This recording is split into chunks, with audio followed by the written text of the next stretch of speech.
Hello everybody, ito po ang inyong lingkod, Yuritech at your service. Problema nyo din po ba ang pabalik-balik na back job na charging pin?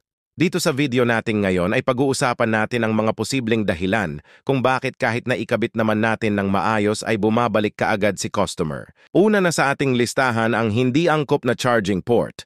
Lahat naman tayo ay gumagawa ng paraan para maayos ang trabaho natin pero minsan kahit hindi na match yung piyesa ay pinipilit pa rin natin para ma-convert lang sa pera yung ginagawa natin.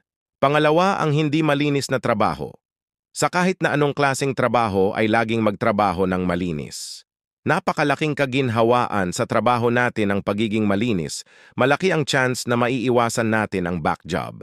Ang pangatlo ay ang kakulangan ng sapat na kaalaman.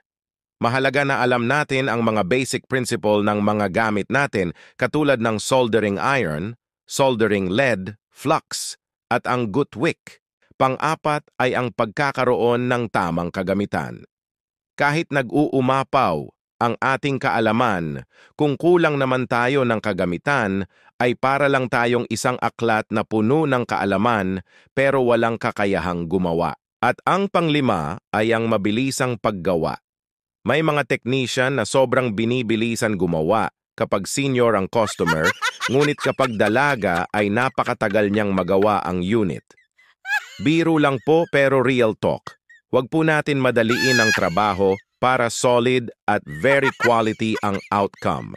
Kung makikita nyo po dito na bago ko po inilagay yung charging pin, ay nilinisan ko po muna ng mabuti ang charging board.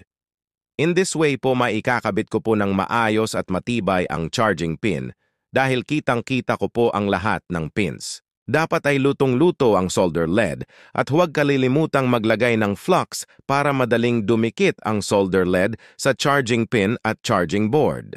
Ang purpose ng lutong-luto na solder lead ay para hindi kumalas agad yung hinang sa charging port.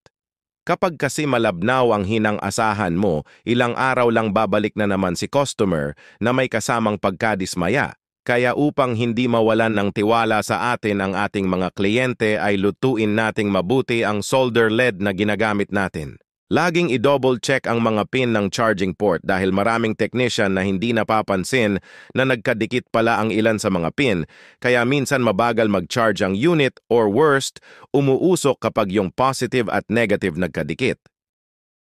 Kapag maayos na ang pagkahinang sa charging pin, ay linisan naman ang charging pin at charging board para matanggal ang oily flux. At ang isa sa pinaka-main tip na gusto kong i-expose sa videong ito ay iwasan ninyo mga katek na malagyan ng oily flux ang loob ng charging pin.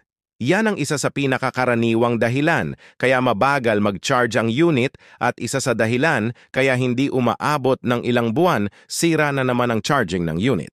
Sa katagalan po kasi tumitigas ang flux kaya nagkakaroon ng coating ang loob ng charging port at ang side effect ay mabagal ang pagkarga ng baterya. Sana po ay napulutan nyo po itong video natin ngayon ng kahit konting kaalaman. Ito po ang inyong lingkod, Yuritech at your service. Hanggang sa muli po. Salamat!